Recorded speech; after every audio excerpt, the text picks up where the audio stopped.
이제 미국 증시 마감 상황으로 넘어가 보도록 하겠습니다. 오늘 증시가 다 올랐습니다. 사실 어제 엔비디아의 이제 GTC 첫 날이었죠.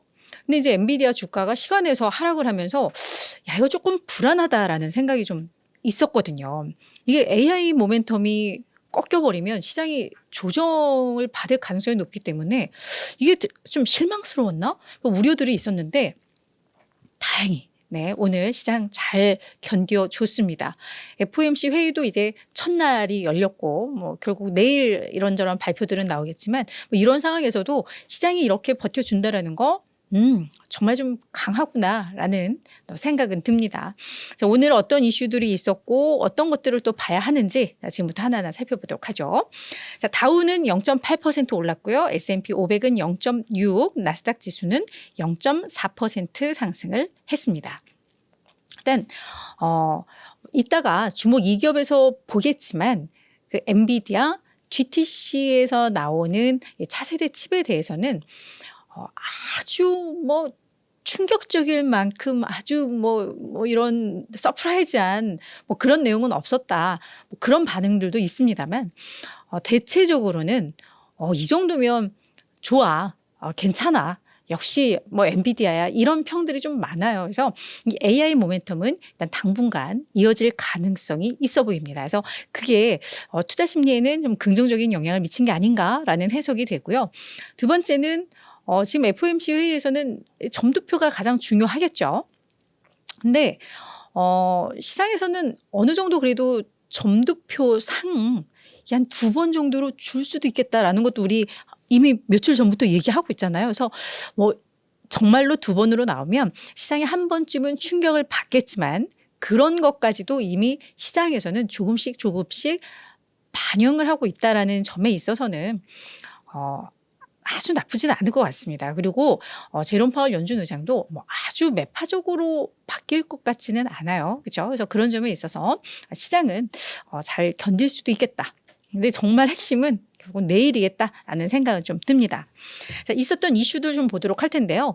지금 월가에서도 증시 낙관론이 상당히 높다라는 분석이 나왔습니다. 뱅크 오브 아메리카가 매월 글로벌 펀드 매니저들을 대상으로 해서 서베이 조사를 하잖아요. 그래서 저희가 몇 번씩 가끔 소개를 해드리기도 하는데 이번에는 한 226명을 대상으로 진행이 됐던 것 같습니다. 응답자들이요. 근데 월가의 증시 낙관론이 거의 2년여 만에 지금 최고 수준까지 높아졌다라는 결론이 나왔습니다. 그러니까 위험 자산에 대한 선호도가 지금 최고 수준까지 높아졌다라는 내용인데요.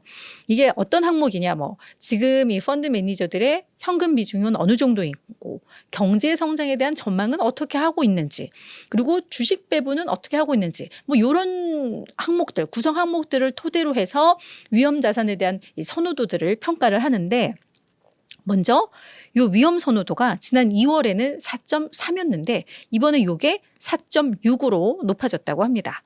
그만큼 증시 낙관론 높아지고 있다라고 해석을 할 수 있는 부분인데요.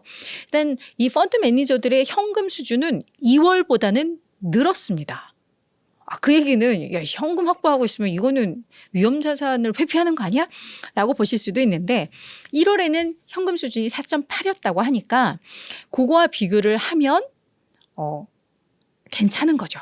괜찮고 특히나 주식 비중이 지난 2월에 21%였는데 3월에 이게 28%까지 높아졌대요. 그 얘기는 현금은 늘었지만 주식 비중을 줄인 게 아닌 거죠. 다른 자산에서 비중을 줄인 거죠. 그래서 이런 것들을 토대로 봤을 때 그런 것이고 경제 성장에 대해서도 확실히 낙관론이 더 높아졌습니다. 연착륙 가능성, 경착륙 가능성 이런 걸 묻는데 이런 착륙 자체가 없을 것 같아. 계속해서 플러스 성장을 할 것 같아라고 전망하는 그 비율이 2월에 19%였는데요. 이번 조사에서 이게 23%까지 높아졌습니다. 그러니까 이런 것들을 다 토대로 봤을 때 증시에 대한 낙관론이 높아지고 있구나라는 게 확인이 된 거고요. 다만 이 펀드 매니저들은 여전히 우리 시장에 있는 어떤 위험 요인으로는 인플레이션, 이게 완전히 우리에게 안도감을 주지는 못하고 있구나라는 게 역시 확인이 됐고 지정학 리스크, 그리고 미국 선거 이런 부분들을 여전히 좀 잠재적인 리스크 요인들, 이런 꼬리 위험으로 여전히 보고 있다라는 게 또 확인이 됐습니다. 이게 좀 재미있는 이슈였고요. 경제 지표는 주택 시장 경기를 알 수 있는, 가늠할 수 있는 지표들이 좀 있었습니다. 먼저 2월 건축 허가 건수, 이게 연율로 계산을 해봤을 때 151만 8천 건으로 집계가 되면서 예상을 웃돌았습니다. 전월보다도 높았죠. 그래서 이게 지난 8월 이후 6개월 만에 이게 가장 많은 이 수치로 확인이 됐고요. 2월 주택 착공, 그러니까 원래 당국으로부터 허가, 승인을 받고 나서 착공을 하잖아요. 그러니까 이 허가는 어떻게 보면 나중에 이 주택 착공이 더 늘 수 있는지 이걸 미리 알 수 있는 선행 지표 격인 거고, 실질적으로 이제 주택 착공, 이게 실제로 뭐 주택을 이렇게 짓기 시작한 그 부분일 텐데, 요것도 예상보다 훨씬 좋았습니다. 그래서 이게 전월 대비해서 한 10.7% 증가를 했는데요. 이게 거의 요 증가율이 작년 5월 이후 9개월 만에 최고의 증가율입니다. 그런 면에 있어서 지금 주택 경기가 그래도 살아나고 있구나라는 게 이 두 개 지표를 통해서는 좀 확인이 됐고, 실제 며칠 전에 나왔던 주택 건설업자들의 심리 지수도 작년 7월 이후 처음으로 이제 플러스로 전환을 했다고 해요. 아무래도 이 금리가 좀 안정을 찾고 이러면서 이 주택 경기에 대한 긍정적인 이제 신호들이 좀 나오기 시작을 한 것 같습니다. 이런 것들이 맞물리다 보면 확실히 경제에 대한 자신감이 조금 더 생기죠. 그죠? 그래서 그런 측면에 있어서도 이런 지표 오늘 있었다라는 거 확인을 하시면 좋을 것 같습니다.